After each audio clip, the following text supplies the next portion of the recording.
انا نحن نزلنا الذکر وانا لہ لحافظون، ہم نے یہ قرآن کریم نازل کیا ہے اور ہم ہی اس کی حفاظت کریں گے۔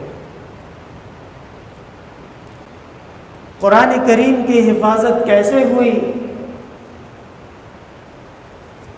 اگر حقیقت دیکھی جائے اور حقیقت پسندانہ نظر سے دیکھا جائے تو قرآن کریم کی حفاظت جو پہلی مرتبہ اس کائنات میں، اس دنیا میں ہوئی ہے، وہ لوح محفوظ میں، اور اس کے بعد جناب نبی کریم صلی اللہ علیہ وسلم کے سینے پہ رفتہ رفتہ وہ نازل ہوا۔ مصحف عثمانی آپ جانتے ہیں، یہ وہ مصحف عثمانی ہے، اور یہ وہی مصحف ہے جس پہ حضرت عثمان رضی اللہ تعالی عنہ نے تمام عالم اسلام کو متفق کر دیا تھا کہ اس کے بعد اب قرآن کریم کی آیات کے بارے میں،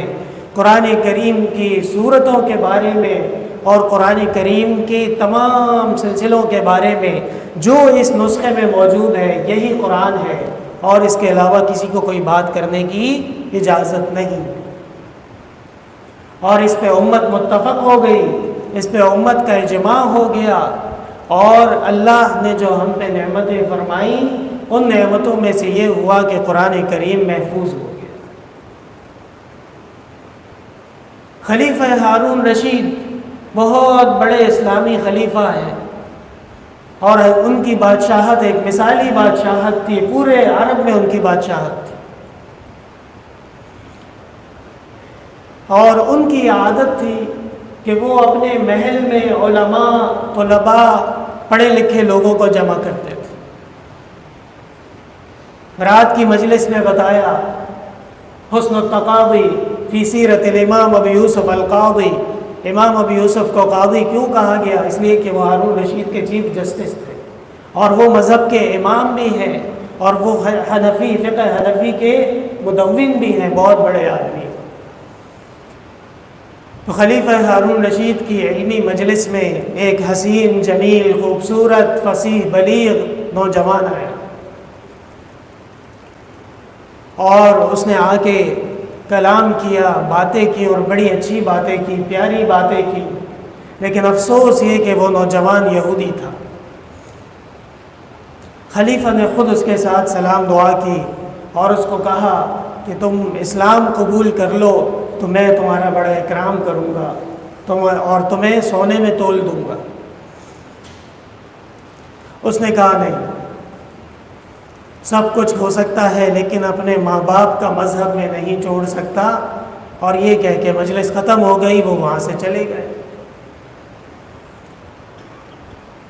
کچھ دنوں بعد وہ شخص دوبارہ مجلس میں آئے، اور آتے کے ساتھ ہی اس نے اعلان کیا کہ میں مسلمان ہوتا ہوں، مجھے کلمہ پڑھائیے، اور اس نے اسلام قبول کر لی۔ اس سے پوچھا گیا کہ کیا وجہ تھی، پہلے آپ کو خلیفۃ المسلمین ہارون رشید نے کہا کہ آپ اسلام قبول کریں تو آپ نے بادشاہ کی بات ٹھکرا دی، اور آج آپ خود بخود آ کے اسلام قبول کر رہے ہیں۔ اس نے جواب دیا کہ میں جس طرح اور چیزوں میں بڑی صلاحیتیں میرے پاس ہیں، اس طرح میں لکھنے میں بہت بڑا کاتب ہوں، رائٹر ہوں، لکھنے کی صلاحیت مجھ میں بہت اچھی ہے، اور میں نے جتنے آسمانی مذاہب ہیں ان کے نسخے، ان کی کتابوں کے نسخے لکھے، میں نے تورات لکھی، میں نے زبور لکھی، میں نے انجیل لکھی، اور پھر میں یہودیوں کے پاس، عیسائیوں کے پاس اور زبور والوں کے پاس گیا، ان کو میں نے آسمانی کتاب کا نسخہ دکھایا،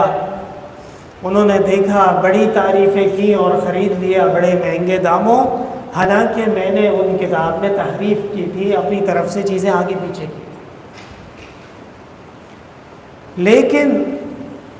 قرآن کریم کا جو نسخہ میں نے لکھا تھا وہ میں مسلمان کتب فروشوں کے پاس لے کے گیا اور ان کو میں نے دکھایا۔ پہلے تو وہ دیکھ کے خوش ہوئے،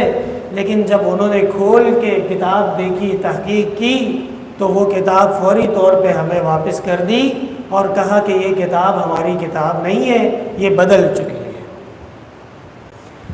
تو وہ یہودی عالم کہتا ہے فَعَلِمْتُ أَنَّ الْإِسْلَامَ حَقٌّ، بس مجھے پتہ چل گیا کہ اسلام ہی حق ہے، اس کے علاوہ ادیان اس میں تحریف بہت آسان ہے، بہت آسانی سے اس میں تبدیلیاں ہو سکتی ہیں، چیزیں بدل سکتی ہیں، لیکن اِنَّا نَحْنُ نَزَّلْنَا الذِّكْرَ وَإِنَّا لَهُ لَحَافِظُونَ، اللہ وحدہ لا شریک نے یہ حفظ نازل کیا ہے۔ قرآن کریم کا نزول اور قرآن کریم کے حفاظت دونوں اللہ وحدہ لا شریک نے ذمہ داری لی، اللہ وحدہ لا شریک کے قدرت کا کرشمہ۔